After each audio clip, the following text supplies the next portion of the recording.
Hey guys, welcome to this tutorial. I'll be showing you how to make this beautiful dress. I made it a queen neckline so you can style it with your long sleeve to church, and then I took the flare from this purple dress which gave me this beautiful dress you're seeing right here. Now this dress has a bustier, it has a flare and a queen neckline. Those are the things I'll be showing you in this video.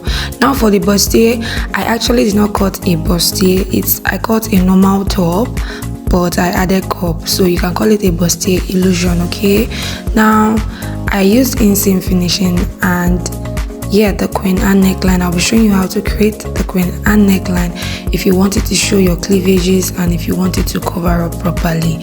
I will also show you how to fix the cup on your normal top. Then I'll go ahead to show you how to cut your flare, the flare that will go around all the way from your knee area to the style line of that design. So just stay to the end of this video if this looks like what you are interested in.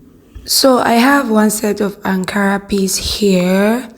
Let's call it 6 yards, but usually not up to 6 yards. Okay, now for the upper bodice, I'm going to get my pattern paper and we'll draft that very quickly. Okay, firstly you fold your pattern paper into 2 equal parts and indicate your start line.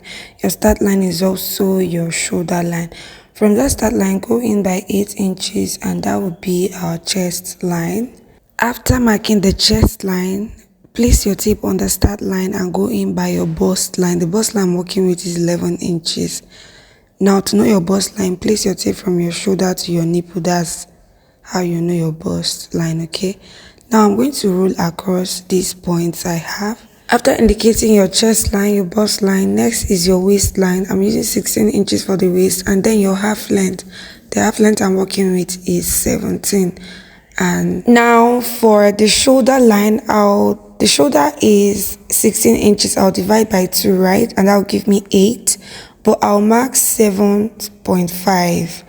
Now I'm marking 7.5 because the dress is a sleeveless dress, so you don't want excess fabric on that shoulder area. Okay, now if you have marked your shoulder line, now for the neckline I'm going in by 3 inches for the width and 3 inches for the depth. Okay, now after marking that, I'll connect both 3 inches together and that will give me my neck line.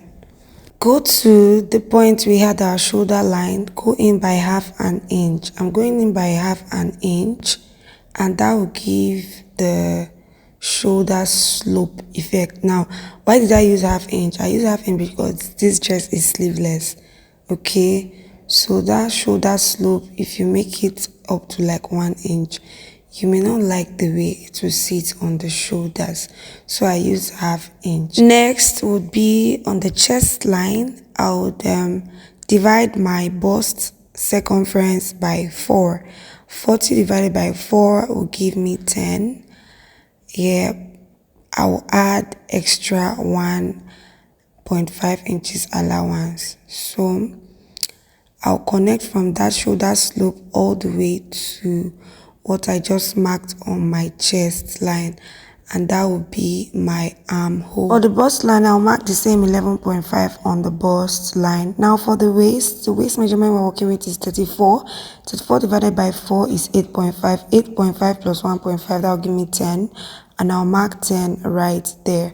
Now connect from that your waistline all the way to your bust and chest line. Now the next thing you do is to divide the measurement of your nipple to nipple. What I have is 4.5. I'll mark 4.5 on that waistline. We are trying to create our dart line. Okay, now roll across from your bust line all the way to that waistline. What did I say? Bust line to the waistline. Now on the left wing of your dart line, go in by 0.7 inch. On the right wing, go in by 0.7 inch as well. Now simply connect like so. Connect like so from the bust line all the way to the waistline, and that is your dart line. Now since we took out about 1.4 inches for our dart, we are going to replace it on the side of the top, because when we're taking that dart, it will tell on the size of our fabric, so I have to replace it. Okay, Now I'll cancel my old line. You can see I just canceled the old line. Now our new line would be from this new waistline all the way to our bust line. Okay, please make sure not to cut on the wrong line. Making this dart is important because it will give room to contain those bustier cup you saw earlier. Okay, now I'll go ahead and cut out. Now after cutting out, the next thing you want to achieve is that queen and neckline. Now to do that, go to your chest line, place your tape from the center of your paper, go in by 5 inches. If you don't want it to be too wide, you can go in by 4.5, but I use 6 inches. Okay, I went in by 6 inches. Now I'll connect from that 6 inches to my shoulder, just like you see on the screen. We'll be curving with our French curve. Now after connecting it and you feel like you still want your Queen Anne effect to be more curvy, you can go ahead and highlight the curves, and that's what I did right here. Carefully cut out. Okay, and that would be your front piece. Your front piece is ready. Now to avoid surplus fabric around that armhole area, the chest line stroke armhole area, you can take in your bustier dart. Okay, now it's time to cut out. While cutting out around that your chest area, if you know you don't want your cleavages to be obvious, you can go in by 1 inch like I did. But if you don't have a problem with your cleavages being obvious, then you can cut exactly on the pattern paper. Now this is all about the front piece. We'll move to the back piece. The back piece is the usual. You're going to create your start line, create your zipper allowance of 2 inches. Okay, 3 inches for the wideness of the neck, 2 inches for the depth. Connect both lines, and that would be the neckline. Okay, remember to mark your shoulder line, and we're using 1/2 inch for the shoulder slope. All right, create your chest line, your bust line, and then your waistline. Now it's just regular. You create your basic block and all of that, insert your circumference measurement, cut out, fix your dart line just like I showed you for the front. And once you're done with that, you need to pay attention because I'm about to show you how to avoid your zipper bulge. You know that folding of your zip at the back? I will show you how to eliminate that. Go to your waistline, the center of your back piece, you go up by 1 inch. At the center, go up by 1 inch. Okay, you see that 1 inch we just marked? You're going to connect it to the side in such a way that you place your ruler on that 1 inch, and then when you get to the side, make sure you are at the very edge of your paper. Okay, when you cut out, what you have should look like what I have right here. The center should be higher than the side. Okay, you have the center higher, then the side is a bit lower. You can see now after cutting this on my main fabric, you can see the center of my back piece is higher than the side is lower. It's giving asymmetric, just a very slight asymmetric. Yeah, that will help you to avoid the zipper bulge. Okay, now we're going to iron hairstay. This black thing is called hairstay. We'll iron it on all the pieces, the front piece and the lining, the back piece and the lining as well.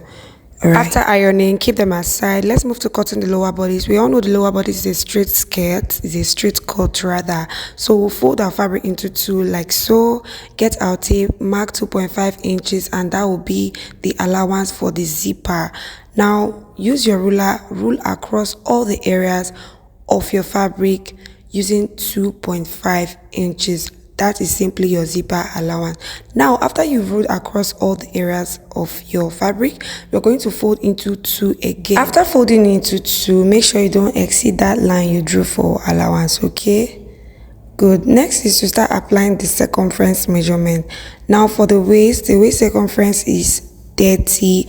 I'll divide by 4, and that will give me 7.5. 7.5 plus 1.5, that will give me 9. Then I added 1 inch allowance for that, and that will give me 10. So you can see that I marked 10 on my waistline. Now go to the hip line. The hip line is 9 inches from your waistline. Okay, 9 inches from your waistline is your hip line. Now on that hip line, our hip circumference is 46. I'm going to divide 46 by 4, and that will give me 11.5. 11.5 plus 1.5, that will give me 13 inches, and I marked 13 inches on that hip area. Do you understand? Yes. Now you're going to connect from that hip line all the way to what you have on your waistline. Do you understand? Next is your knee line. You're going to go in by 20 inches to indicate your knee line. Okay, this is the knee line I'm working with. Now the knee circumference, you can measure it on the person's body, but if you forgot to take that measurement, simply take out 1.5 inch from whatever you have on the hip line, or 2 inches from whatever you have on the hip line. So I took out 2 inches from what I have on the hip line, so I marked 11 inches on that knee line. So that's what I did right there. Now I'll connect from that knee line all the way to the hip line, and you can see that the shape is coming out. Now whatever I have on my knee line, I'll connect it straight to the hem of my lower bodice. You can see that I'm just applying whatever it was I had on the knee line all the way to the hem of my lower bodice. So next is to cut out carefully. Okay, now after cutting out, you notice you have the area where the fabric is on fold. That one on top is on fold and it is the front. Okay, while the one beneath that has that line is the back. That line is the zipper line. Okay, now let's go ahead and cut the flare. You see the way I'm going straight to the point. Let's cut the flare. Now the flare we are cutting is a 360-degree flare. Okay, now you're going to fold your fabric into 2 and then into 2 again, meaning that you're going to fold your fabric into 4. Did you get that? Fold your fabric into 4.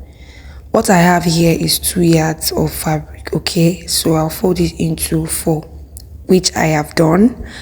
Now that area where everywhere is on fold would be the center of our flare. That's where we'll be marking the flare. Okay? Now the total circumference I'm working with for this flare is 72 inches. Divide 72 by 4 and that will give me 18. So I'll curve my tape around that area on fold to see where I'll have 18. That point where I have 18, I'll simply indicate it with a chalk. Okay, I indicate it with a chalk. Then I'll place my tape from the center of that fold all the way to that point where I marked and see how many inches I have there. So after checking, I had about 10 inches from the center of my fold to the point I have that chalk. Now I'm going to rotate 10 inches around that area where I have my tape. So you place your tape on that center and then you rotate, marking 10.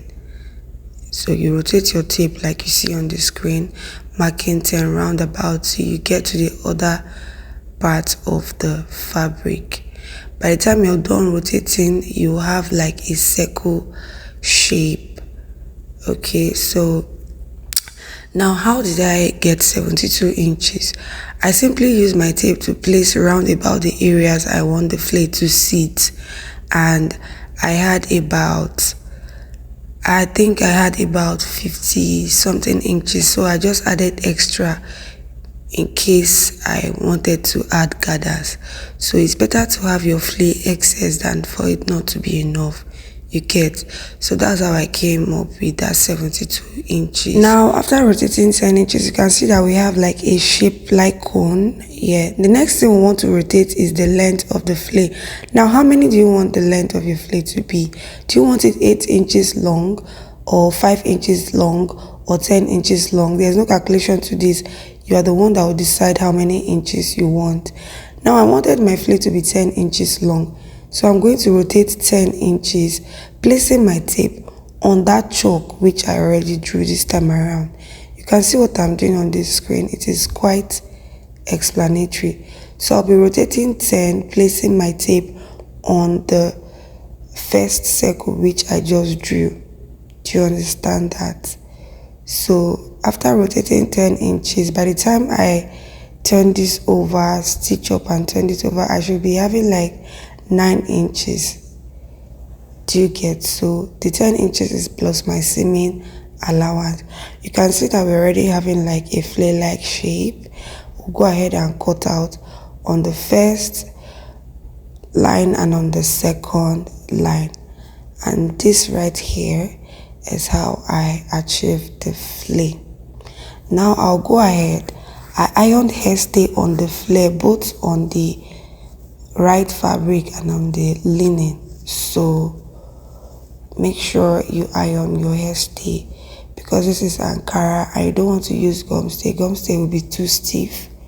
Hairstay just works perfectly fine.